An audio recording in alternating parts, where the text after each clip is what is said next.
Hi YouTube, it's Kathy, and this is my weekly entertainment wrap-up for April 17th through 23rd. This week I read one book, I watched 4 shows, I watched 2 movies, and I listened to 1 book.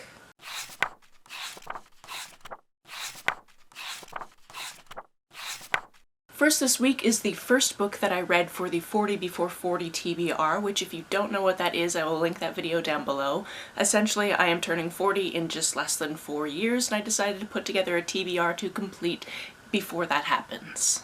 The first book from that list that I tackled was The Christie Affair. This book is about the 11-day period where Agatha Christie famously went missing in December of 1926. All anyone really knows about this time frame is she came back after, but she said she had no idea what happened. This means that this is historical fiction about that time because we don't know for sure what happened, and this book is actually from the perspective of her husband's mistress. Something that's really fascinating about this book is you know that Nan is an unreliable narrator because there's certain scenes that she is not in. She has no idea how those scenes could have gone, but she's telling you as though she knows. We also get a series of flashbacks from before she met Archie Christie and what her life was like before and what led up to her having this affair. And then of course, why not throw a murder mystery in there as well? This was fun, especially because I didn't see some of the reveals coming, and I definitely yelled at the book when they did because I was like, wait, what? How did I miss that? So if you're looking for a mystery but something kind of different, I would recommend this one. On to what I watched this week. I watched 2 seasons of a show called Farm Crime.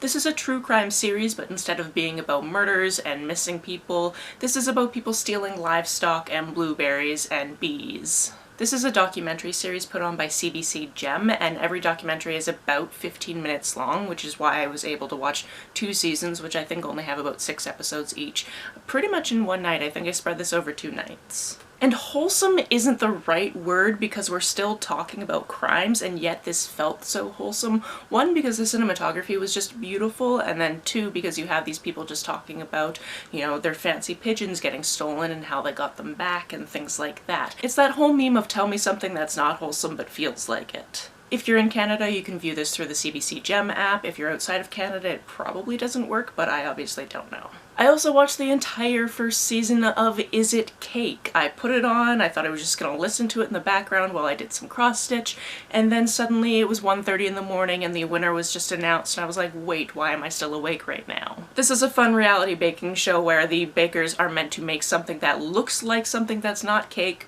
but is. Then 3 celebrities try to figure out what is cake and what isn't when looking at 6 of the same item. They're kind of far away from the podiums, they're only given about 20 seconds to actually look at things and try to figure out which one of them is not actually a sewing machine or a rubber ducky or any other random item. This was kind of fun, and the person that I wanted to win won the show, so that was nice. And speaking of cross-stitch, here are the 2 that I completed this week because I need to show somebody because I think they're adorable. We also watched the last 4 episodes of the 5th season of Better Call Saul, and it ends on a bit of a cliffhanger, and of course I know that there's another season, so now I have to wait for that to figure out how it's all going to come together. And then I feel like we're going to have to watch Breaking Bad again after that because I've forgotten a lot of things and little things keep coming up that I'm like, wait, I know about this because of the other show, but because I haven't seen the other show for a very long time, I just kind of know it's important, but I don't have like all the concrete facts at the front of my brain. I of course also watched the finale episode of RuPaul's Drag Race season 14. This format was kind of fun. Each of the 5 top queens were able to do a short performance, and from that RuPaul chose 2 of them to be the top 2 that would lip sync for the crown, and then somebody won. I thought the initial performances were a little bit short for my taste. I wanted those initial performances to be a little bit longer. And truth be told, I think that if I was making the final decision, I would have chosen the other person in the lip sync,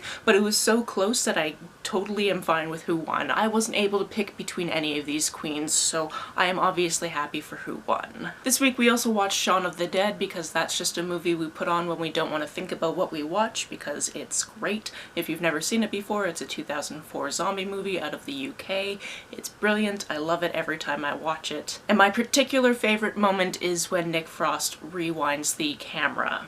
That is my favorite moment in the whole movie. If you know it, you know it. This is the first of the Cornetto trilogy, and it's my favorite out of the Cornetto trilogy. Anytime I watch it, it's just so good. Because we watched Serenity last week, and because we watched a movie with Nick Frost this week, we also watched Kinky Boots. This is a movie I hadn't seen in quite some time, but I had to talk my roommates into watching it with me. This is about a shoe factory that's kind of going out of business because they don't have their niche market, and then by chance our protagonist, who has just inherited the factory, meets a drag queen and decides to make women's shoes for men. There's a little bit of pushback about that. The people that work at the factory don't realize that this is a very important moment in their lives. There are definitely things in this that aren't perfect, but overall this was really fun to revisit. The book I listened to this week was Our Violent Ends. This is the second in a duology that is a Romeo and Juliet reimagining, but in Shanghai in, I believe, the 20s. What's interesting about a retelling like this is it is very, very political. There's at least 4 different political parties that are all kind of coming to a head in this, and without the Romeo and Juliet aspect and the characters that I really got to know from the first book, I probably wouldn't have enjoyed something like this, just because if it is very politics heavy and it's different parties going against each other and that type of thing, I kind of just gloss over that in my brain a little bit. It doesn't really sink in very well. But because we have these characters that, yes, for the most part are taken from the original text, there's a fun thing of trying to figure out who exactly is who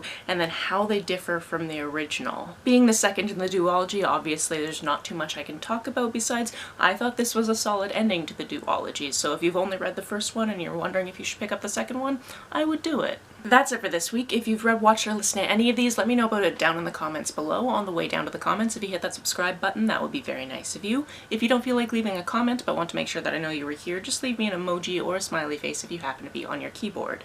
Some people have asked if there's a way to financially support this channel, so I set up a Ko-fi account, which is a digital tipping service. The link for that, as always, is down below. You can like and share this as you see fit, and I will see you very soon. Bye!